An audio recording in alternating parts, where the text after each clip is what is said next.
On est en compagnie de Luc Boudreau pour parler de sport. Comment ça va aujourd'hui? Ça va bien, François? Belle fin de semaine de 3 jours. Oui, absolument. Je suis en vacances, moi, de mon travail régulier, donc Donc, encore mieux. Ben oui, c'est sûr. Oui. On va débuter tout de suite. On y va avec les Saguenayens qui ont connu un week-end difficile. Là. Puis le mot est faible. Oui, exactement. Très difficile. 3 parties sur la route là, ce week-end pour les Saguenayens, tous dans la belle région de l'Abitibi. Malheureusement, 3 défaites en 3 jours parce qu'on jouait 3 en 3 du côté des Saguenayens. Première partie, visite des Foreurs de Val-d'Or, défaite de 5-3. Jake Smith, Nicolas Roy et Ryan Verbeek ont compté pour les Saguenayens dans la défaite. Le lendemain, encore une fois, on allait visiter les Huskies de Rouyn-Noranda, défaite de 3-1. Seulement Fred alors a compté du côté des Saguenayens.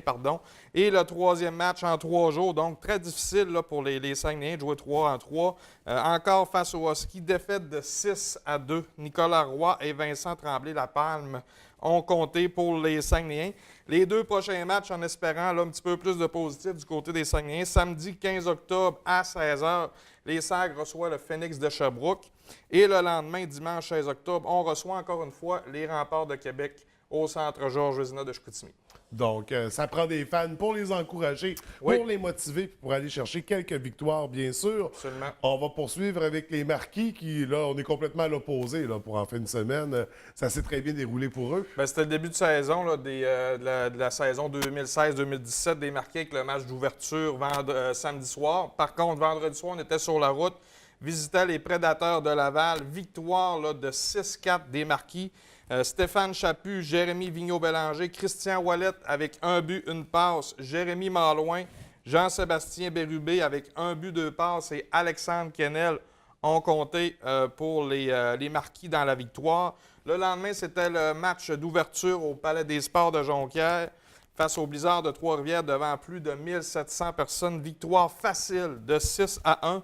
Stéphane Chaput avec 1 but, 3 passes. Hugo Carpentier, 2 buts, 3 passes pour 5 points. Jonathan Paiement, Jérémy Malouin et Alexandre Kennel ont compté là, pour la victoire des Marquis. Petite note en passant, Hugo Carpentier a obtenu la 2e étoile dans la Ligue là, du week-end dernier avec 2 buts, 5 passes en 2 matchs. Les 2 prochaines parties des Marquis, soit vendredi soir, 14 octobre, au Palais des Sports, à 20h, face aux 3L de Rivière-du-Loup. Et le dimanche, on est sur la route à Thetford Mines, face à l'Ascensia de Thetford Mines. Donc, on surveille ça. Ça va très bien jusqu'à présent pour les Marquis Beau début de saison. Oui. Du côté des élites, on est dans l'entre-deux. On a du positif. On a des défaites aussi au travers de tout ça. Oui. Donc, une fin de semaine remplie de hauts et de bas. Exactement, de 500. Là, tout comme les Sags, les élites en Abitibi, là, face aux Forestiers d'Amos. Première partie, victoire facile de 4-1. Vincent Gauthier avec 2 buts. Gabriel Villeneuve et Olivier Charret qui a compté en plus d'obtenir la première étoile du match dans la victoire des élites. Le lendemain, c'était beaucoup plus difficile. Toujours contre les Forestiers d'Amos. Défaite de 3-2. Olivier Charret et Marc-Olivier Tremblay ont compté dans la défaite des élites. Steve Thériault n'était pas très content du résultat là, du week-end, en fait. Là, plus le deuxième match était difficile là, on avait beaucoup d'individualisme là, du côté des élites. Je pense que les joueurs ont pensé peut-être à leur performance personnelle au lieu de l'équipe. Steve va ramener ça, j'imagine, cette semaine là, pour les 2 prochains matchs, en espérant, un seul match au niveau des élites la semaine prochaine. C'est dimanche 16 octobre, 14h, au Foyer des loisirs, face au riverain du Collège Charlemagne. Pour les élites. Donc, allez voir ça, c'est du beau hockey. Oui, en espérant que l'intervention de cette semaine ressoude les liens de l'équipe pour aller chercher une belle victoire en fin de semaine prochaine. Je suis pas très inquiet. On poursuit toujours dans le hockey. On parle des Janois. Ça n'a pas très bien été non plus en fin de semaine. Les Janois étaient sur la route là, ce week-end. Là. Le premier match était face aux Dragons du Collège La Flèche. Défaite de 5-4 en prolongation. On a quand même obtenu un point. Marc-Antoine Massé avec 2. Émile Fortin et David-Alexandre Simard ont complété le pointage. Le lendemain, encore une fois, sur la route, face au cégep de Champlain-Saint-Laurent. Défaite par blanchage de 3-0 des Janois.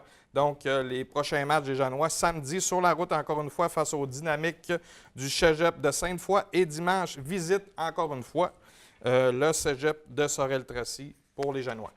Donc, auprès de nos plus jeunes dans le hockey mineur, on va regarder un peu de résultats du National de la Baie. Oui, à toutes les semaines, je vais parler de nos équipes Berry-Vraine Oui. dans le double lettre, là, en fait. Là. Puis, j'en profite pour également toutes les autres équipes là, au niveau du hockey mineur Berry-Vraine qui veulent Envoyez envoyer vos le résultat. oui.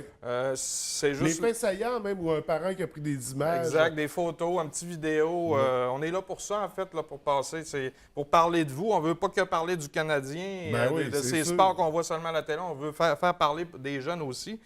Donc, on va y aller avec le National Midget qui jouait seulement un match là, vendredi soir. Défaite de 4-3 face aux Aiglons d'Alma. Quand même, un match serré, une victoire, 3 défaites là, depuis le début de la saison. Le prochain match, on me dit à l'oreille que tous les matchs du National Midget, il y a beaucoup de partisans qui se présentent le vendredi soir. Donc, belle activité. Le prochain match, c'est vendredi qui s'en vient. 21h face aux Aiglons d'Alma au centre Jean-Claude Tremblay. Du côté du Bantam, c'est un petit peu plus difficile, mais il faut rester positif. Les débuts de saison, c'est plus difficile au niveau du hockey mineur, surtout à la baie, parce qu'on a un moins gros bassin. Puis là, il faut tisser les liens entre les jeunes. Exactement. Puis je suis pas inquiet. Moi, quand je coachais à la baie, les débuts de saison étaient toujours difficiles. Il faut juste rester positif. Donc, 3 défaites pour nos Bantam. 10-2 face au Marquis, 5-0 face à Mastoyache et 9-3 face au Saguenay-Chicoutimi. Prochain match local du National Bantam, dimanche 16 octobre, 16h10, face au Rapide du Lac-Saint-Jean. Du côté Pee-Wee, match nul 1-1 contre les Dynamos de Chicoutimi. Donc, c'était le seul match du week-end. La prochaine partie, encore une fois, dimanche 16 octobre, 14h40, juste un petit peu avant le Bantam. Donc, on peut aller voir les deux matchs coup sur coup face au Marquis de Jonquière, toujours au centre Jean-Claude Tremblay. Et pour nos Atomes, National Atomes, défaite de 12-0, mais on reste positif face au Saguenay-Chicoutimi samedi 15 octobre, le prochain match, midi 45 face au Marquis et dimanche 16 octobre, 13h15 face aux Orioles.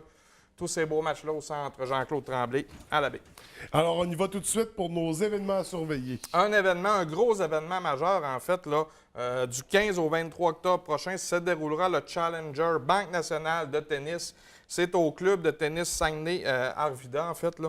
C'est la dernière tranche de ce tournoi professionnel. Je pense qu'Alexandra Wozniak, il y a quelques gros noms qui vont être là. Je suis allé personnellement voir l'an passé. C'est du très beau tennis à aller voir. Donc, pour les gens qui veulent plus d'infos, peut-être même réserver des billets, challengerbanquenationale.com. Donc, belle activité qui débute là, ce week-end. Oh, on me dit à l'oreille, Luc, c'est tout le temps qu'on avait ce matin. Merci beaucoup. Je pense que t'as pas aimé mon... Je te souhaite une belle semaine. Merci. On me dit à l'oreille. Merci, François.